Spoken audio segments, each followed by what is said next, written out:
Well, officially, good afternoon. Great to see everyone. Thanks for coming today to the Institute's Lunch and Learn. We have our good friend and colleague, Dr. Todd Shaw, with us today. Dr. Shaw is in the College of Arts and Sciences. He's an associate professor of political science and African American studies. He researches and teaches in the areas of African American politics, U.S. racial and ethnic politics, urban politics, and citizen participation. He is the former chair of the Department of Political Science here at USC. He and his co-editors, Robert Brown and Joseph McCormick, have a book coming in early 2021 entitled After Obama, African American Politics in a Post-Obama Era, published by New York University Press.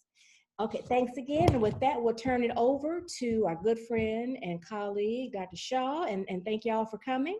And I will make Dr. Shaw the host right now, and he can share his presentation. All righty.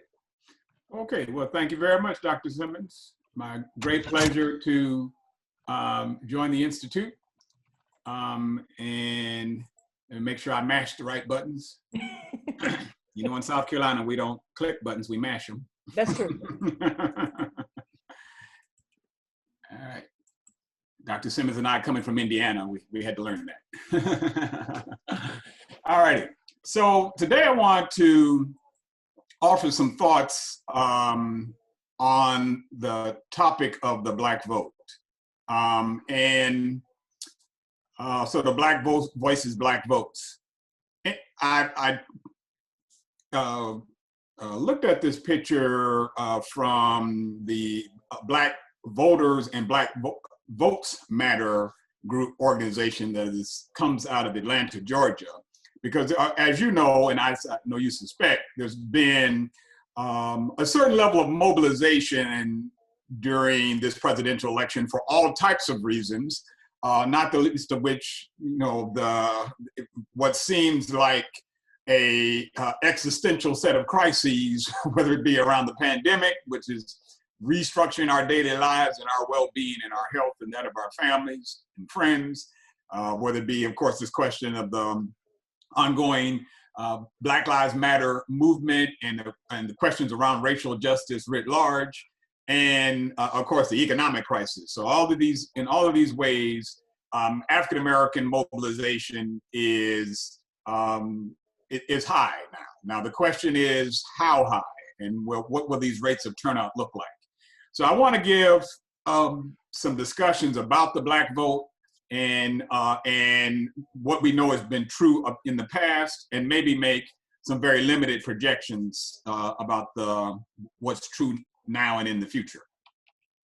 And I want to do this by first giving a quick overview of what we know about the patterns of partisanship among African Americans, but how we as political scientists, and particularly we as Black political scientists, those of us who study the questions of African American politics, of African American electoral mobilization, we know that some of these concepts of partisanship, some of these concepts of political ideology don't neatly fit the African American worldview.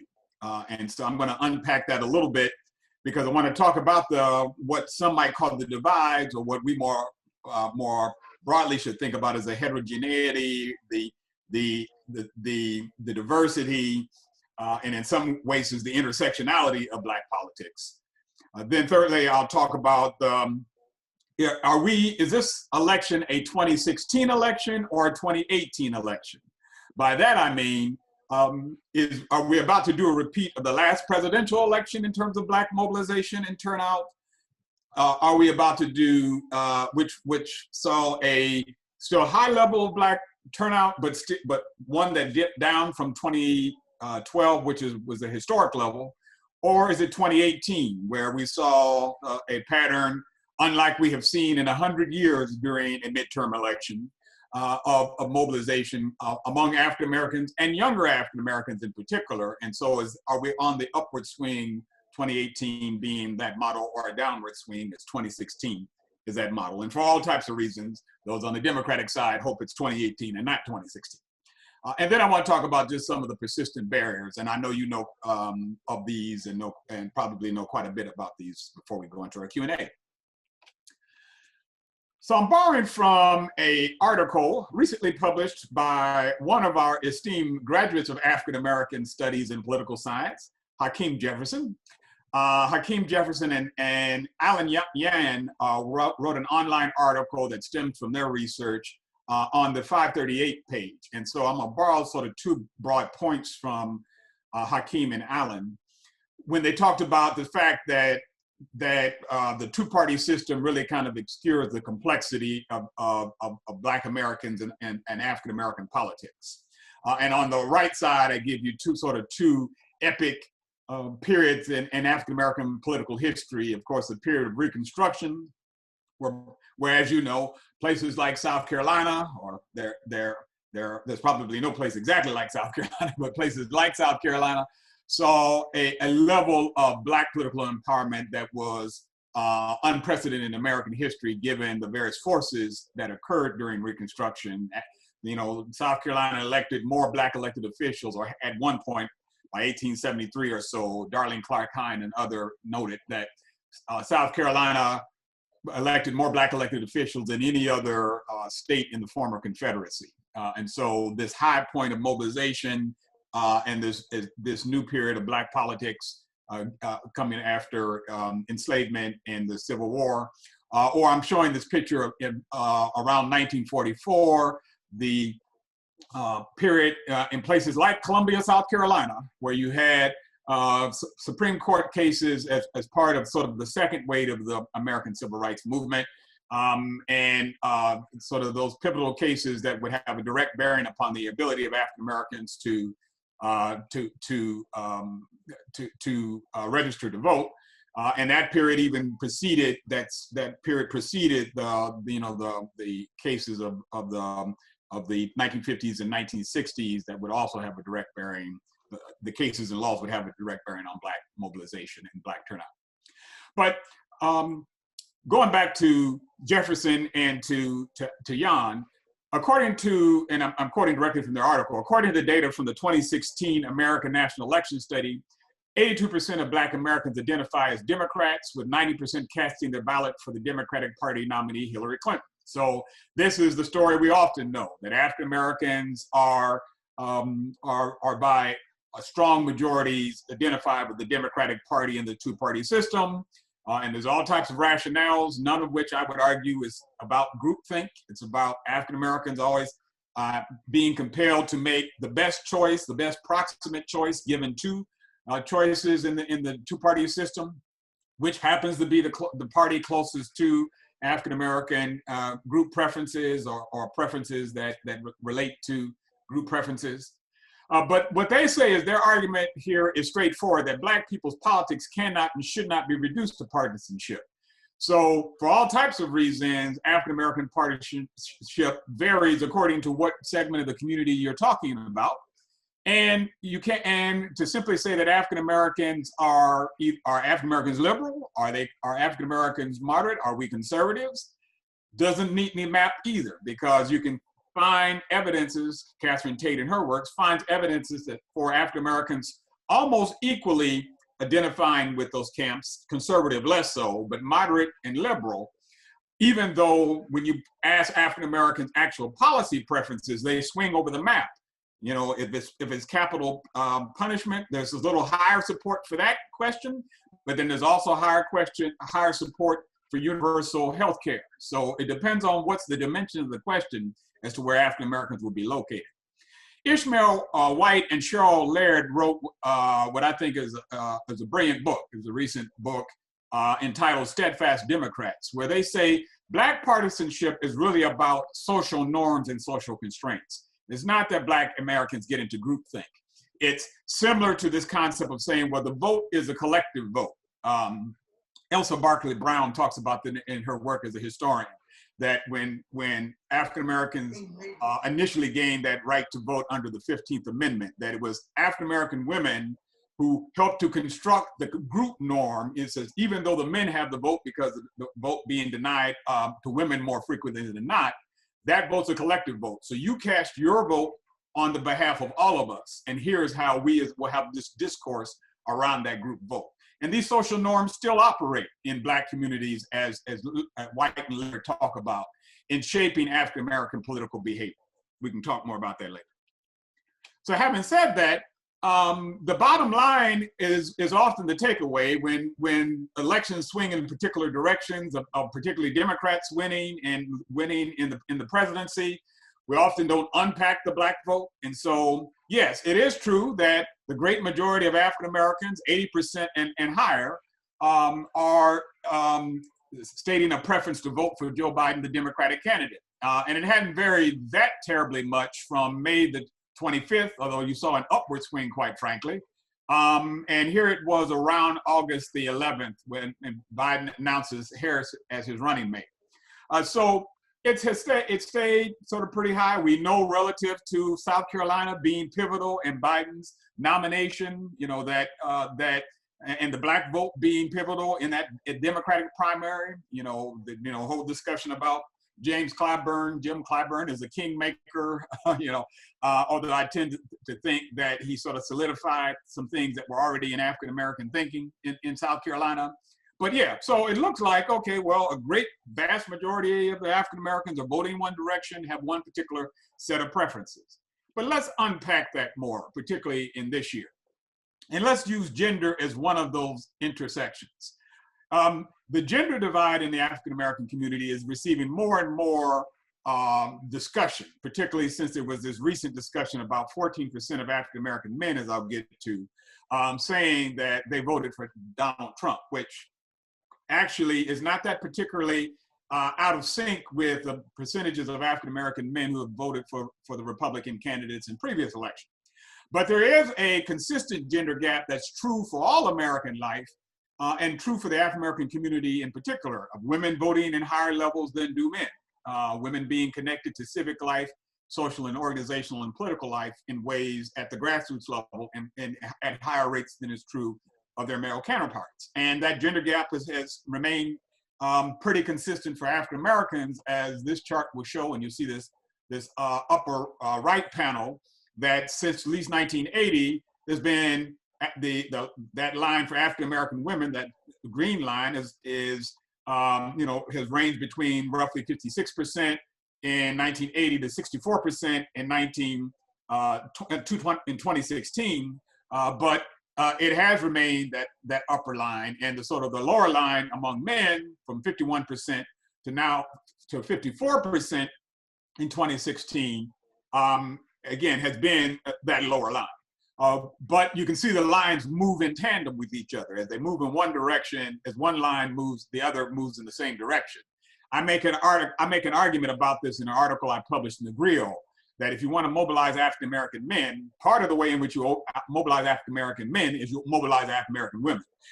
That we forget that African-American, or we shouldn't, no, not we, but a broader argument forgets how African-American women have been pivotal to not just simply, quote unquote, the backbone of the Democratic Party, which is its own problematic wording, but African-American women are organizers. They're organizers of the vote, they're organizers of community, you know, and so they get their brothers, their sons, their male counterparts mobilized in African-American communities just as well.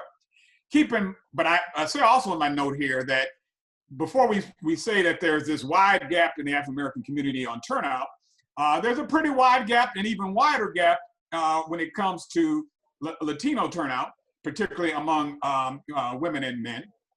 And so, whereas it was a 10% difference in turnout, this turnout to the polls in 2016 presidential election for African Americans, so that was a 10% difference, there was a 15% difference among Latinx communities in the 2016 election. And that translates into an even wider gender gap on candidate support and preferences in the Latino. So let's focus on candidate support. Again, we can say that there was this 14%, you know, and some were sort of saying, well, who is this 14% or 20% of Black men in certain polls who said they voted for Donald Trump?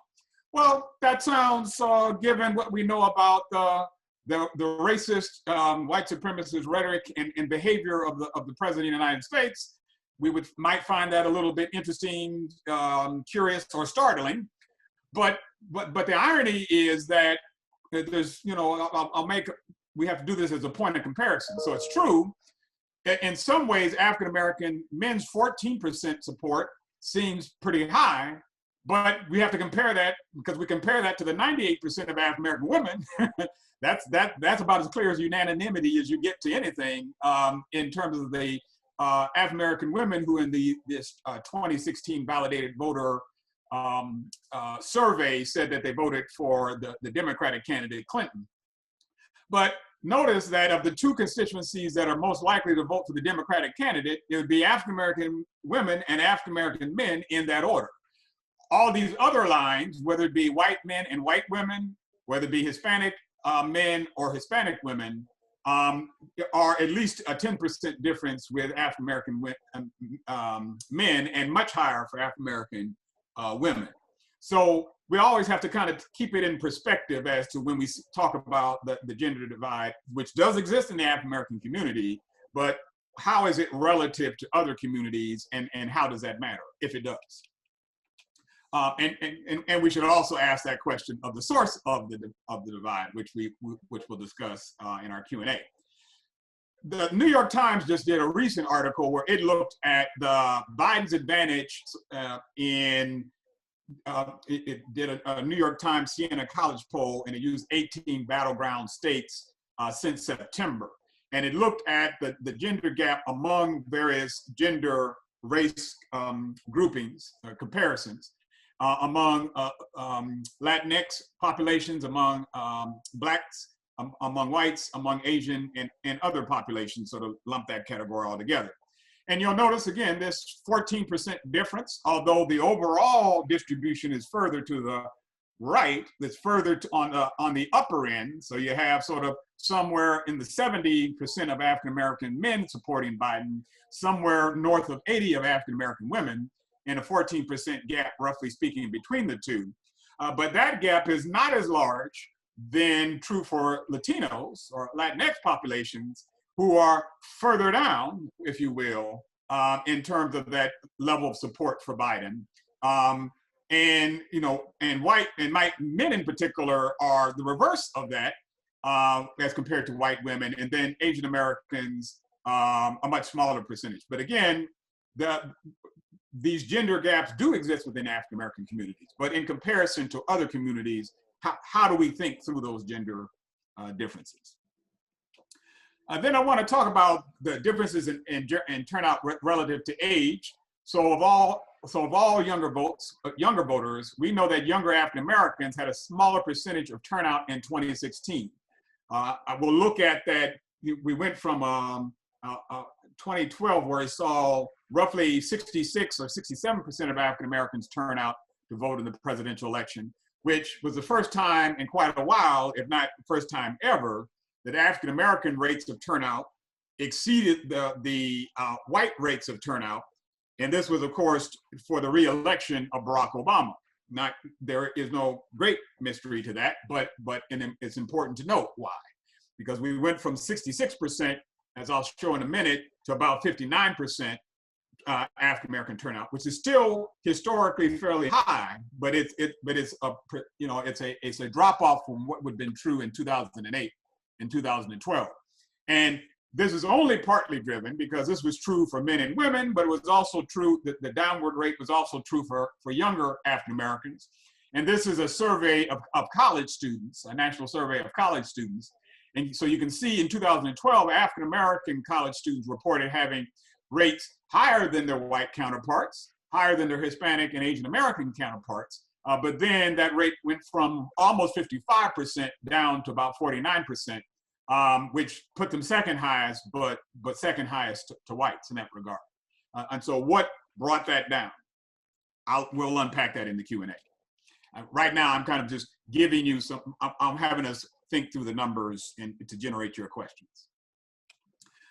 Furthermore, on the age divide, and we'll say a few more things on the age divide since we have some students, and not to say that I have a whopping age divide with my own students, but we do know age and generational differences matter.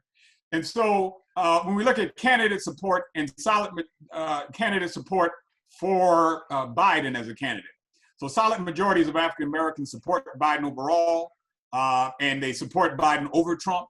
And so this is from a 538 source, looking at the Democracy Fund and the UCLA National Escape polls. And so the average is, upwards north of 60% of African Americans ages 18 through 29 support Biden.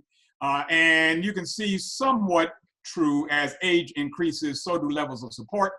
There's almost a level, there's close to unanimity among folks 65 and older in their support for Biden. So you can see the Biden line increases, the Trump line decreases as you increase in age. But this has something to do, of course, with differences in racial attitudes, in political sentiments across generations. So it is not that young Americans are enamored with Trump. It is clear younger African Americans are not enamored with Trump at all. 79% of younger African Americans ages 18 to 29 believe that Trump is a racist. But those who are 60 and over believe, 90% of them believe that Trump is a racist. But you can see there's sort of these differences in overall 84% of African Americans. So you can see that these differences sort of increase as you get to questions of political divides between the parties and the degree to which is the Democratic Party welcoming or not. Like, for instance, 47% of younger African Americans feel the Democratic Party is welcoming. And you compare that to 76% of African Americans 60 years of age and older, right? Do you trust congressional Democrats to do what is best for Black people? Only 43% of younger African Americans, whereas 73% of older African Americans believe. And you can go across these differences, and then particularly looking at the differences and motivated to vote. 78% of African Americans who are 60 and older are voting. 29% of younger African Americans say they will vote. So those are just some, we can come back to this, but that's just to give you some sense about these racial and political divides. Then lastly, let's look at differences in education and income or socioeconomic status. And this is not to pick on 50 Cent's Kanye and Ice Cube, but who are of a upper income bracket. And we can get to what fuels their particular critique of the Democratic Party. But African Americans with college degrees and higher levels of income are more likely to lean toward Biden than true of those with no college degree or those of incomes, and these are sort of just very broad categories, under 50,000, 50,000 to 100,000. We're getting into a realm that not many folk are in anyway, African American or otherwise, or over 100,000. So there is clearly some relationship, at least by eyeball statistics, there is some relationship between having a college degree and greater support and having higher income and being of greater support. All right, and how much, I have how many minutes left, Kim? Let's see, Todd, you're good. I know we have someone in the waiting room who's trying to get in too. Okay. Let's see. Okay, let me let that person in, sorry. Okay. I get to talking and No, I know how it is. You're fine, you're fine. Okay, did they leave? No, let me see, I'll have this, she had just texted me. Cassandra, okay. Do you see her?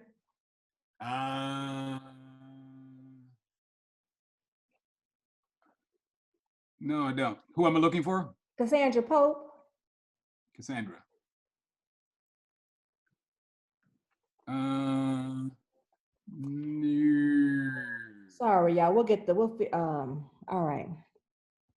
Waiting room. I don't see anybody. You don't see anyone there? Maybe she had to. Maybe I don't see anybody. You can just check back. I'll tell her to check back in a few minutes. Okay. Okay. Thank you. Okay. All right.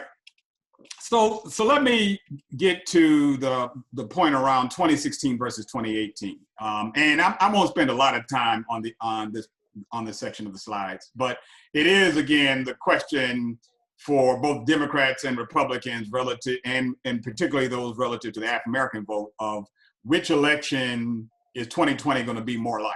is it 2016 where there was a downturn in the African American vote, or 2018 when you or 2018 when you saw a clear increase in the African American vote and turnout. And you know, you were there. You're aware of this history because you're living it like I am.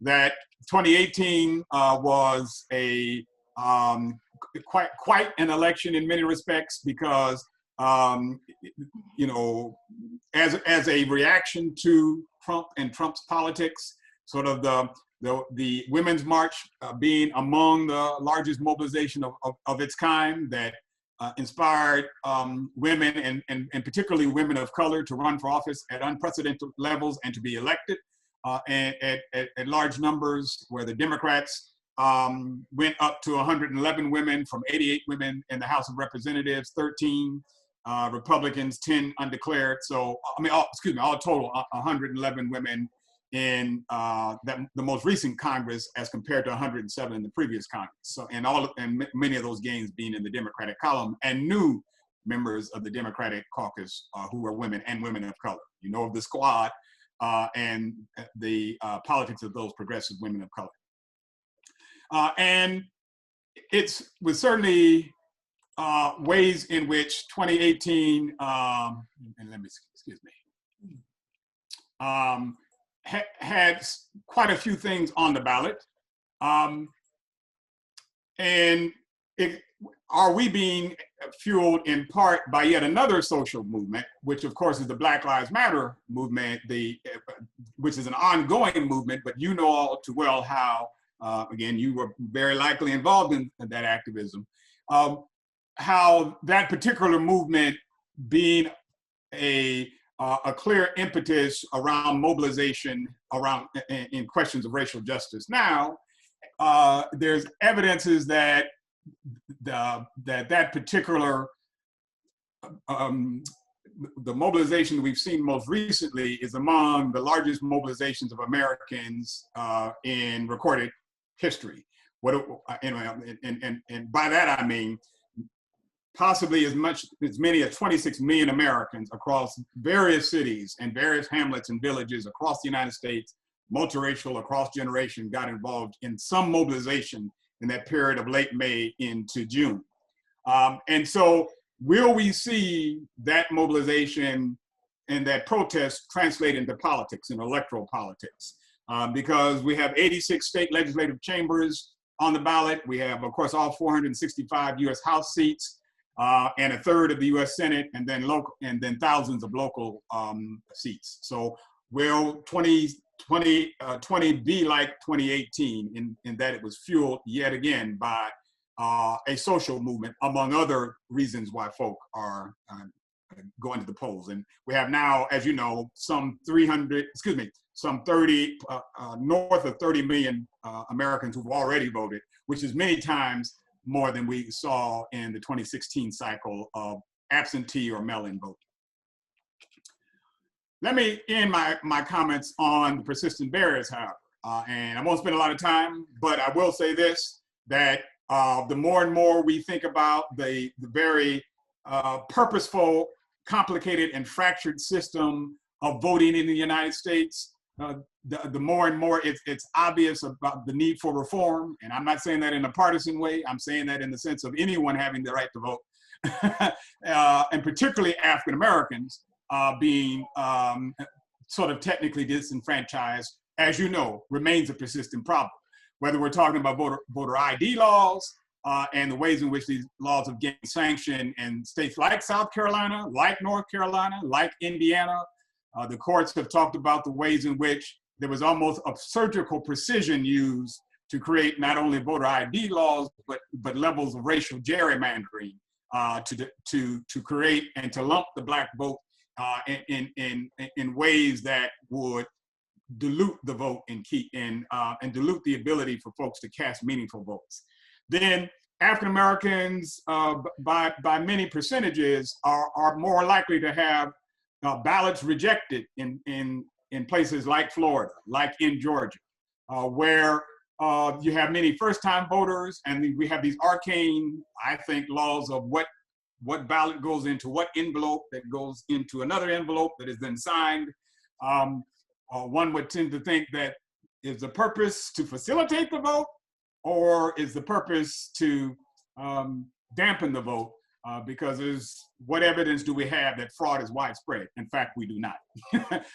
In fact, as I've told audiences before, you have a greater chance of being struck by lightning. Statistically and mathematically, it is in fact the case. You have a greater chance of being struck by lightning than committing voter fraud. It's sort of like a billionth of the New York Times, the Washington Post have run separate analyses of voting over at least a decade-long period. And out of a nearly billion votes cast in that decade-long period in American elections, they came up with several hundred cases. So billions of votes and several hundred cases of fraud, purposeful fraud, which you can figure out how many zeros that would mean of unlikelihood of people actually committing fraud. Then the carceral state, the ways in which sort of felon disenfranchisement persists in places like Florida, even when the voters have stated that they want to, in fact, permit individuals who have served time to have the right to vote. The Supreme Court reaffirming the ability of the state of Florida to, in fact, put in a poll tax for those who are formerly incarcerated. Uggan, Larson, and Shannon talk about sort of record 6.1 million Americans being affected by felony disenfranchisement, and at least 1.4 million formerly incarcerated persons in Florida. When we're talking about polls being 1% to 2% difference between Biden and Trump, are having to take on this question of unpaid court fines and fees. You know, we've had individuals like LeBron James step in saying that he will take on this issue of paying these fees for formerly incarcerated citizens, but it's still many thousands of folks who may not be covered. I know Bloomberg likewise has taken on this as an issue. And then voter purges, yet another method that the courts have reaffirmed, particularly in the Husted versus Philip Randolph Institute case, where the state of Ohio purged nearly a million votes of persons who were considered inconsistent voters. And the court said that's legally permissible, and constitutional, that the state has the right to purge voters from these rolls if it has found after a certain period that individuals have not voted. Well, this directly impacts groups within marginalized communities, particularly African Americans, and particularly African American men, because African American men are more likely than African American women to be quote unquote inconsistent voters. Vote in one election, but then not necessarily vote in the following election, and then desire to vote in the succeeding election and may not be permitted to do so. So those are my broad comments. I threw a lot of sort of facts and figures at you because I really want us to get an opportunity to have some discussion and to think through some of these questions as we go into this very important election. Thank you.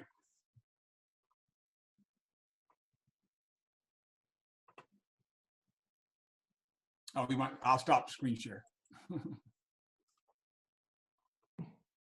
Thank you so much. Thank you so much. Wow, that was fascinating. Let's go ahead and open it up here in the Q&A and conversation. I'm going to go ahead and check there might be some comments, some questions here, Todd, in the chat comment section, in the chat too. Mm-hmm. Okay. All right. Let me get the. So just FYI, since it seems relevant, Hennepin County, Minnesota judge dismisses third-degree murder charge against Derek Chauvin. He still faces second degree. Yeah, okay, that is more than relevant. That is quite relevant. Right. We'll see what mobilization occurs around that. I know that the Minneapolis City Council is struggling now about what it means to have real defunding of the police and reconstruction of public safety.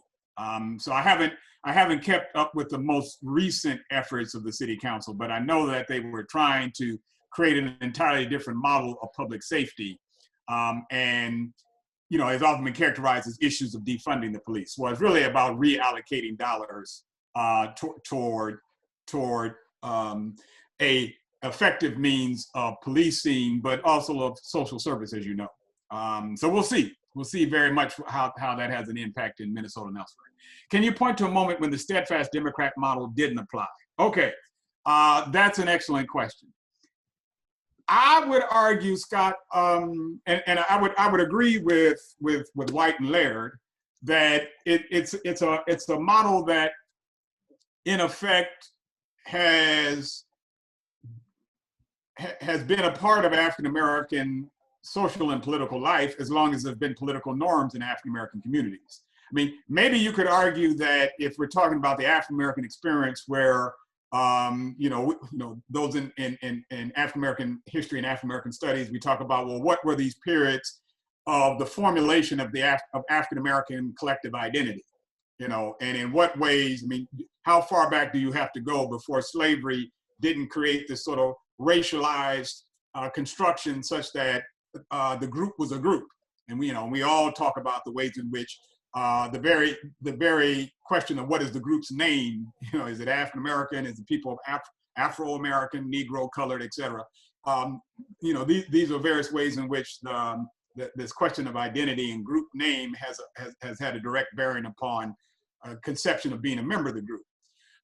So the straightforward answer to that question is I don't know. But I would suspect that I would say, however, that attempting to arrive at group norms has been in existence as long as the group has seen itself as a group, or as long as we have been made to be a group by being racialized and having race imposed upon us.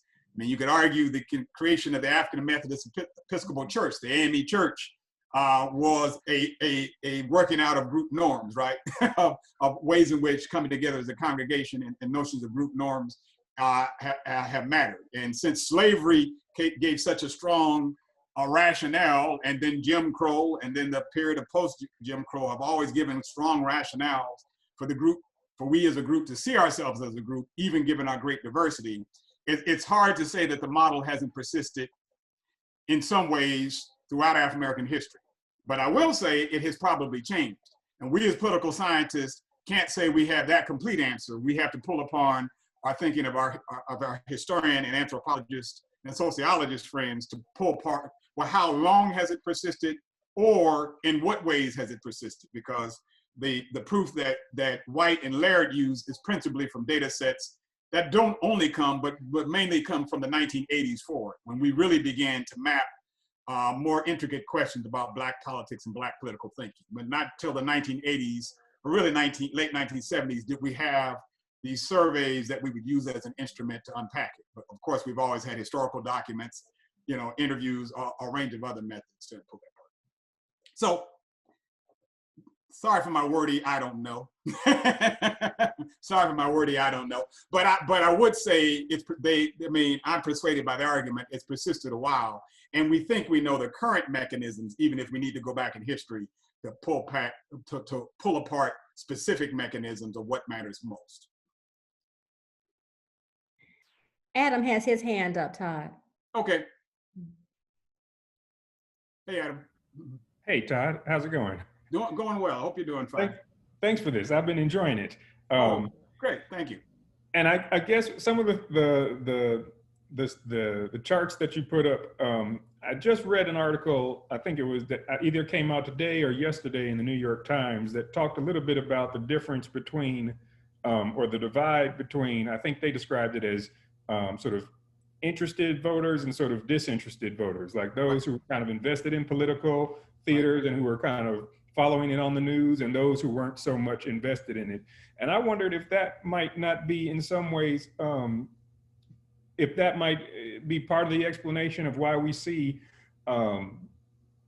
people 44 and below, Black Americans 44 and below, more supportive of Trump than those who were 45 and above. Was there a sense that that difference was, I mean, I guess, was that because people who maybe are 45 and above are just more likely to follow the news and are more invested in it in that some kind of way? Because I think that was part of how they broke down their data. They said that older Americans were more likely to kind of tune into these things than younger Americans would. And yeah, so I just wondered if that might have some impact on maybe shaping those numbers, maybe. Yeah, that's an interesting question, Adam. And you're right that it does follow along this line that sociologists and others would talk about as this question of socialization, right? So socialization and generational effects. So older African Americans, 45 and above, 40 and above, have more racial experiences, have a longer racial collective memory or individual memory and connection to these questions. Can remember, can remember back a few more presidents than would be true if you were 18. And so, I mean, I have had these discussions with friends who are my age in their mid 50s about, this is, I mean, I'll say something partisan right now, but I'm like, it's creepy that Ronald Reagan, it seems we look at this in a different dimension. I remembered how bad Reagan was from my standpoint. And this, like, it seems like a whole nother level. So having that memory as a resource to draw on will make sense as to why you say, okay, based on my racial memory, this just seems worse, or this seems like I have a greater impetus to vote. I have a greater emphasis to engage. So you have a broader points of comparison. Plus you have this, not just memory, but you have, as I was saying, experiences. You've been vested in an organization, in a professional organization, in a church, a civic group, community or neighborhood groups longer. So as we grow older, we just simply gather these affiliations more. Our networks become denser. At least our what some might call sort of thin networks become denser. It's not that we know everyone, 100 people intimately, but we know 30 people that extend to that 300 people or so. So our networks become denser in that regard. So all of those reasons, yeah, you could say the interested and disinterested has follow along generational lines, and that it doesn't make it unique among the African American community. What is unique, of course, is the ways in which race racializes us and our experiences. And so in some ways, African Americans, we are more likely to be to the left on certain questions because race liberalizes us. We need an activist federal government. We need activist federal courts to protect citizenship questions.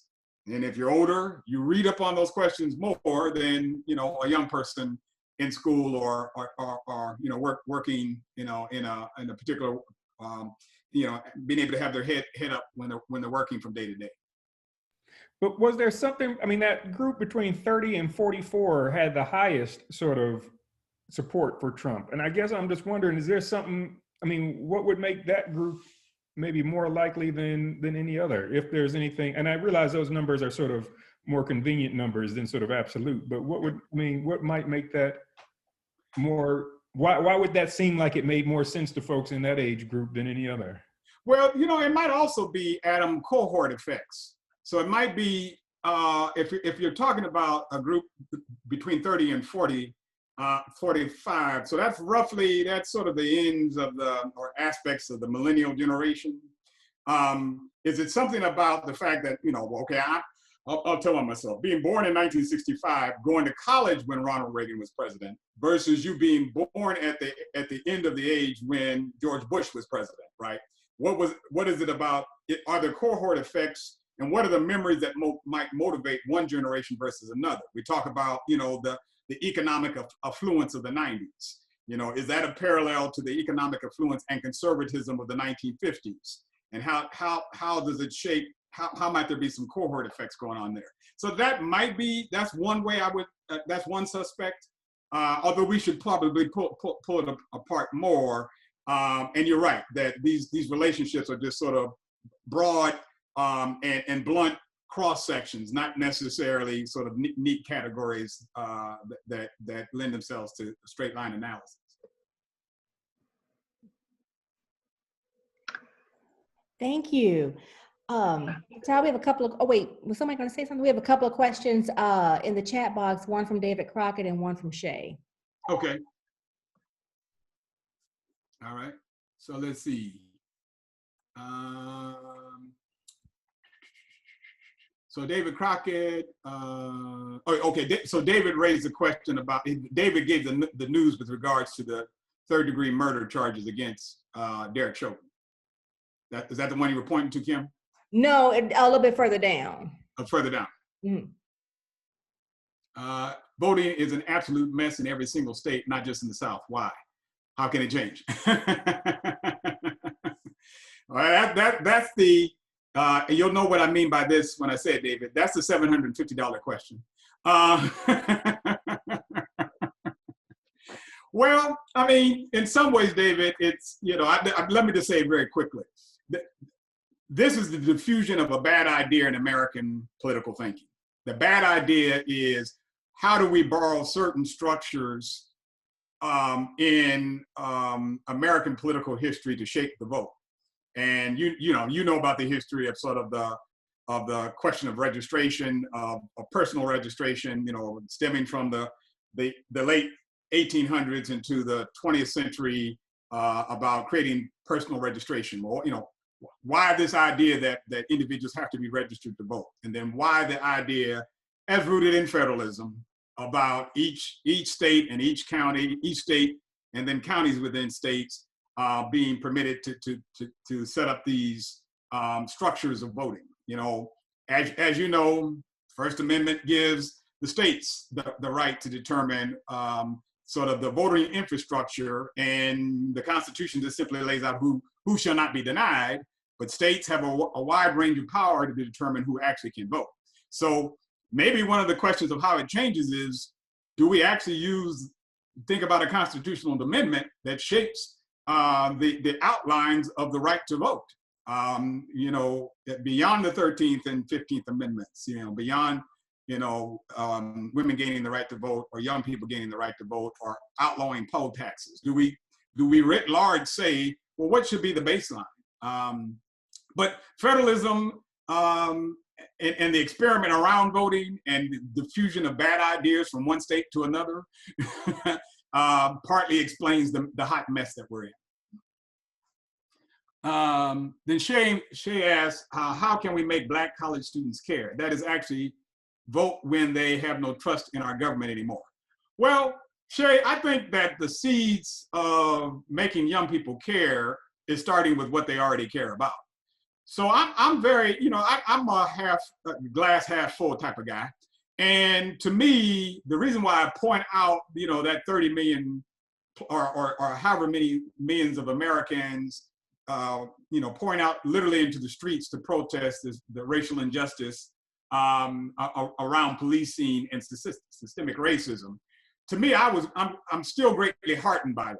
To me, that's the indication about, well, it's not that folk are dispassionate. And we know that there were Americans from various walks of life. But the fact that, I was teaching a summer class of McNair students, and some of my students in that class had organized Black Lives Matter protests as we were sitting there reading a book about young people's activism.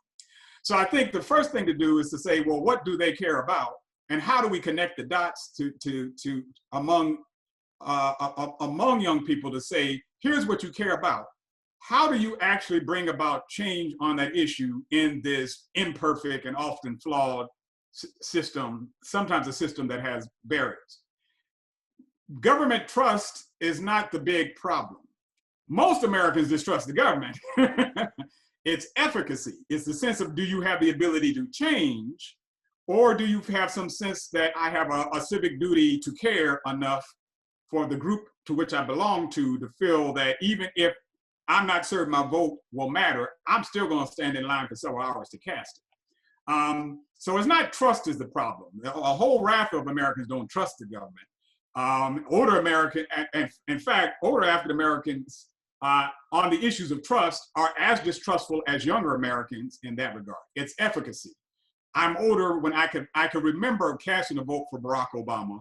So I can remember that that was a powerful vote for me. Or I remember casting a vote for Harold Washington as the first African-American to serve as mayor of the city of Chicago. That was a key moment for me. And even though things have slid backwards in some ways, I know what the prospects of change can be. But secondly, I think it's important for the young people who care to catch the fire and be the messengers. I was on a panel yesterday with Bakari Sellers, and he reminded me, he's like, Shaw, you know, he didn't say it this way, but it's true. Shaw, you're 55. How are you going to convince the younger generation? I said, you're absolutely right. It's not me who convinces the younger generation. I convince those who are convincible to talk to their peers about what is true. So how do we facilitate those dialogues among young people? Dr. Shaw, it's Betty Wilson. So I think I represent the age group of Black millennials, but also Bakari Sellers is from Denmark, and I am a native of Denmark, so very familiar with him. But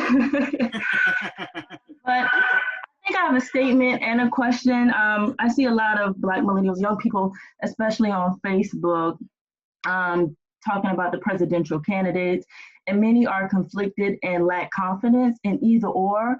And many have great concerns considering the political problems that each candidate has presented thus far.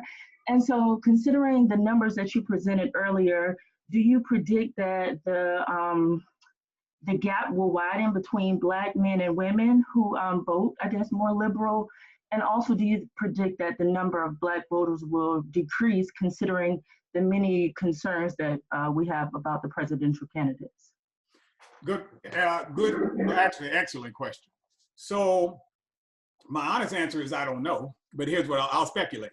So I will speculate that Black turnout overall will be high. Will it be 2012 high or 2008 high? I can't say. But if these early votes are any indication, like for instance, here in South Carolina, African Americans have already returned 70% of the absentee ballots that have been requested.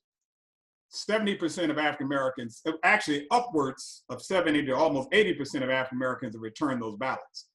It's around 65 to 67% of whites.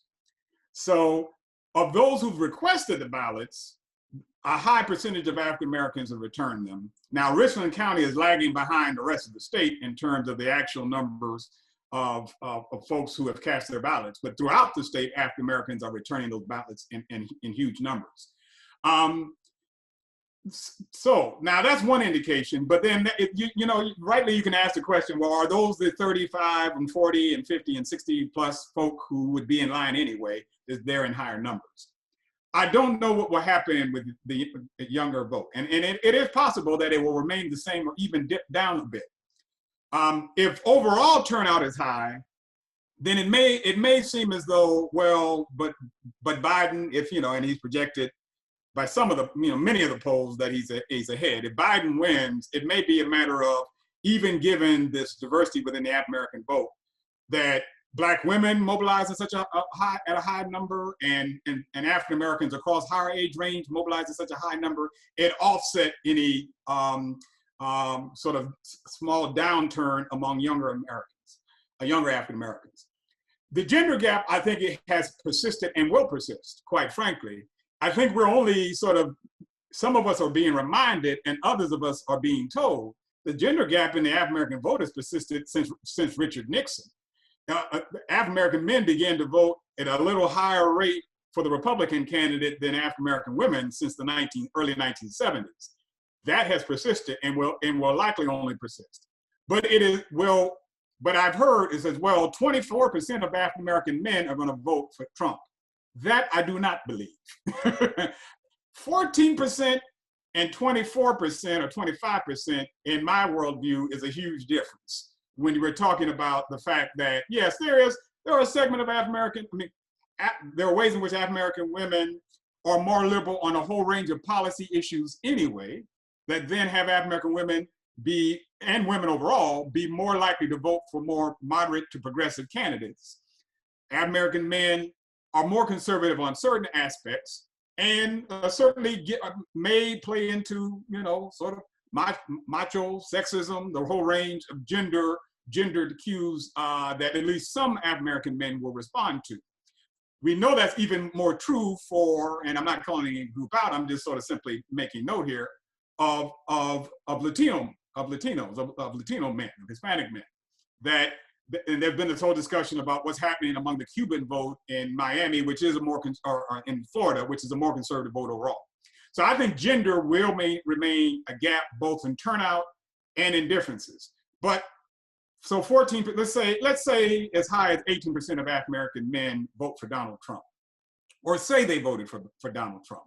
If Black turnout increases overall, that still might mean that Biden wins by a fairly solid margin. So we're not talking, if we talk about a third of the African-American vote going for the other candidate, then we're talking about when the parties were actually competitive. The parties aren't competitive anymore. It's not, it's African-Americans, you know, younger voters and older voters are struggling around whether to vote or not vote for the Democrat. Among young people, let me just say this really quickly, because I'm taking too long in my answer to you, in my answer that you asked me for, I understand young voters' misgivings. Joe Biden will be 78 years old if he becomes president of the United States. I understand the misgivings around his support around the 1994 crime bill. I understand those misgivings because, quite frankly, earlier on in the process, I had them myself. But then my sort of, what I have always understood this to be about, politics is not about, it's not about the perfect outcome, but it's what I call the accountable outcome. You vote for the candidate who you may have some prospect of holding accountable when they do not necessarily do what you see as in line with your policy interest. So young people, I say, will have, and younger African-Americans, have more sway with a Biden-Harris administration than they do or would ever have with a Trump-Pence administration on issues that matter to them, questions of educational, of loans, of healthcare, of criminal justice reform. Why? Because your coalition was pivotal to that person being elected.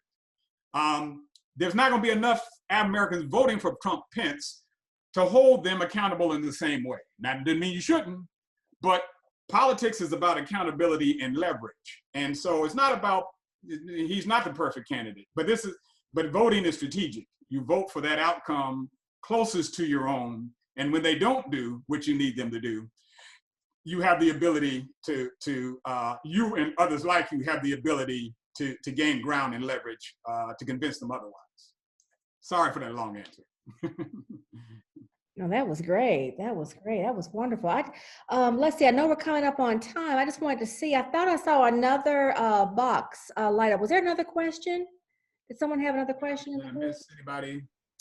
Can you point to a moment? I think Adam raised his hand, and then I saw a box light up a little bit ago, and I was trying to see who that was. I was just trying to make sure everybody was able to ask the question they wanted to ask. Okay, Adam has his hand up. Okay, Adam. And if there's other, I mean, I don't want to take up more than my share of time. So if there are other folks who do want to ask, I will defer. But the one more thing that you brought up that I think it may be the topic for a different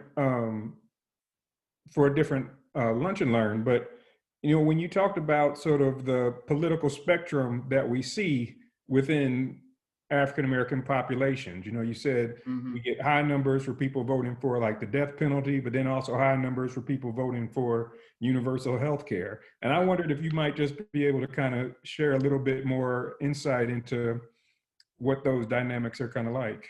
Okay. Well, I teach a course on African-American political thought and have for a little while.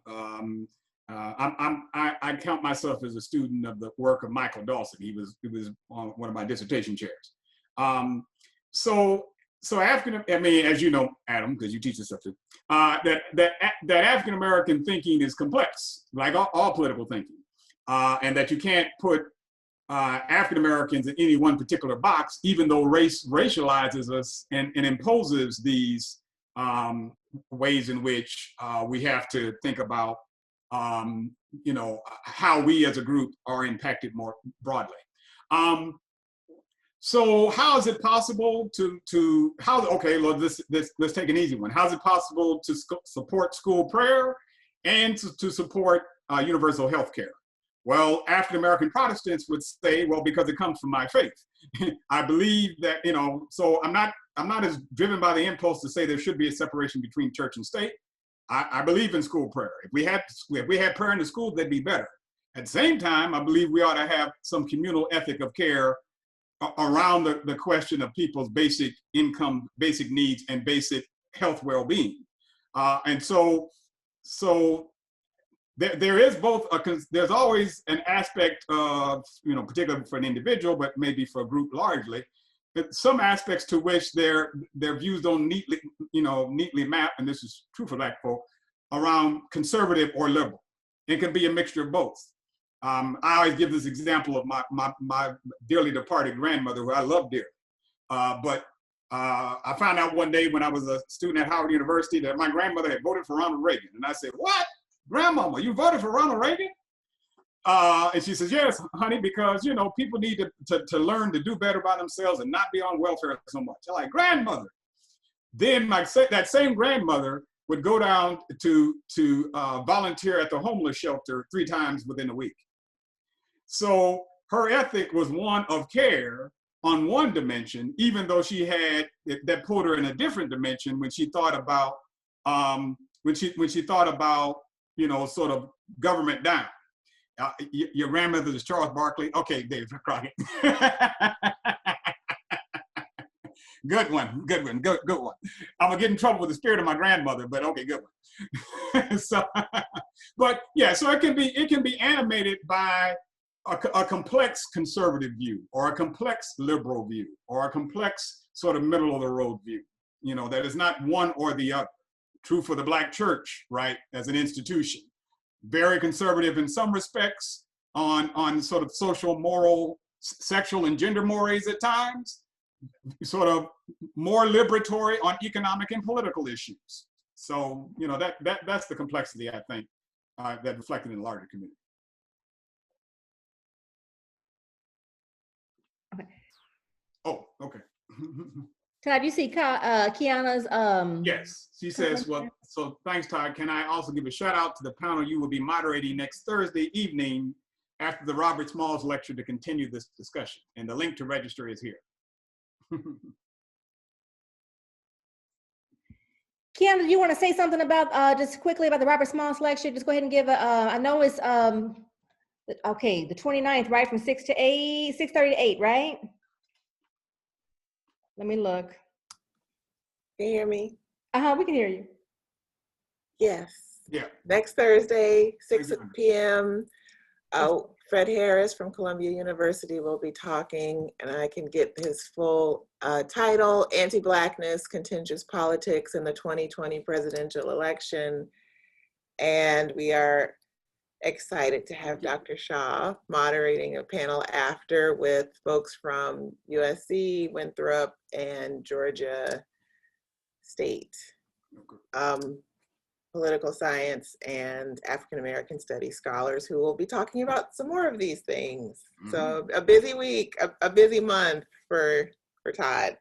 And he's on sabbatical right now too. We should on sabbatical. Yes, and so we really appreciate you and appreciate your time. We really do. We really do. Thanks so much. Thanks so much, Kiana. We'll circulate that too. Here, there's another note here, another comment here. Andrea. I'll take one more, Kim, and then I might have to scoop myself. I know y'all. I know we are winding down here. Well, I see Andrea made the Oh no, I just was basically saying I agree 100% with what you just said about this kind of duality between Blacks and around their religiosity, right? So there's some stuff by sociologists of religion around Black supporting of Christian nationalism without the white supremacy part. So you did a great job summarizing that better than sociologists do. No, I'm sure I didn't. But thank you. Well, Yeah, thanks everyone. I mean, thank you so much. Thanks, Dr. Shaw. We really appreciate you. This has been Well, thank you. I appreciate you all. Yes, a very rich discussion, and let's definitely follow up again. We'll hear more during Robert Smalls too. So let's get, if we can all just do either put a little clap emoji on there or do a, applause. Thank you. Thank you so much. And thanks to everyone for being here today. Take good care and stay safe and go vote. All right. That's right. Yeah. All right. Thanks again, Kim. Thank you. Thank you. All right. You got the recording? I do. Mm-hmm. Okay. All right. Okay. All right. Take care.